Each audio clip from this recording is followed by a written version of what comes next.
আমি বানাবো কাতলা মাছ দিয়ে ব্রোকলি দিয়ে আলু দিয়ে ঝোল।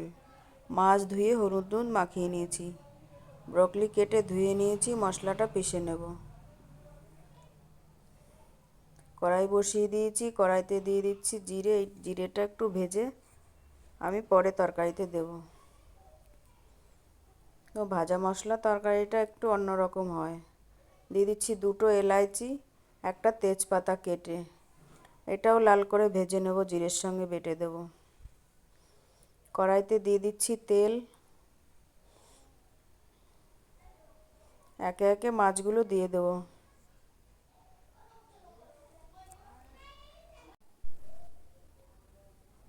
মাছগুলো অল্প অল্প করে দুবারে আমি ভেজে নেব। মাছগুলো উল্টে দিচ্ছি।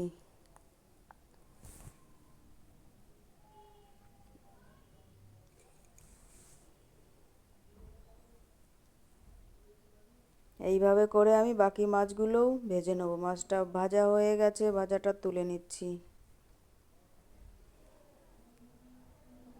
বাকি মাছগুলোও দিয়ে দিচ্ছি।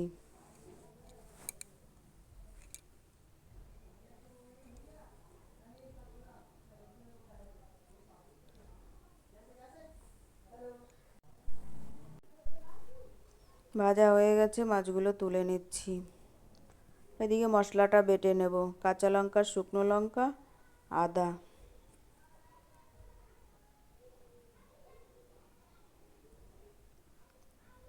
কড়াইতে তেলটা আছে, তেলের মধ্যে দিয়ে দিচ্ছি একটা তেজপাতা, দিয়ে দেবো সামান্য জিরে। এর সবজিগুলো দিয়ে দিচ্ছি। ব্রোকলি আলু কেটে ধুয়ে রেখেছিলাম, দিয়ে দিলাম। আর আস্তে আস্তে এটা হালকা ভেজে নেব, লাল করব না।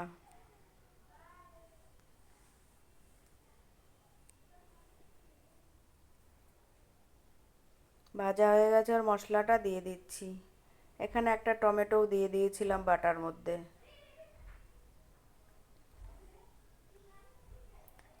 একটু জল দিয়ে হালকা করে আস্তে আস্তে কষে নেব। যতক্ষণ আর কাঁচা গন্ধটা যাবে অতক্ষণ আমি মশলাটা ভাজবো সবজির সঙ্গে। দিয়ে দিচ্ছি স্বাদ মতো লবণ, দিয়ে দেবো পরিমাণ মতো হলুদ। আর একটু কষে নেব।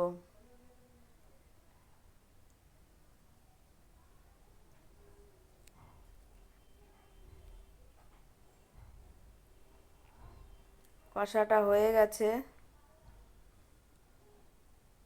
এবার আমি দিয়ে দিচ্ছি পরিমাণ মতো জল। 1 গ্লাস জল দেব। ঝোলটা ফুটে গেছে, দিয়ে দেব মাছগুলো। আমার এই রেসিপিটা যদি তোমাদের ভালো লাগে, লাইক করো, শেয়ার করো, কমেন্ট করো।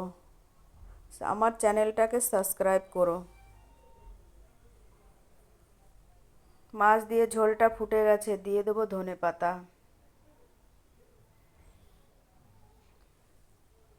শীতের দিনে যেন ধনেপাতা ছাড়া কোনো তরকারিই হয় না।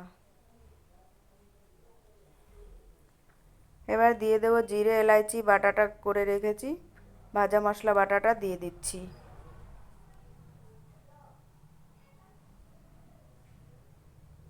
ভাজা মশলাটা দেওয়া হয়ে গেছে, আর বেশিক্ষণ আমি ফোটাবো না।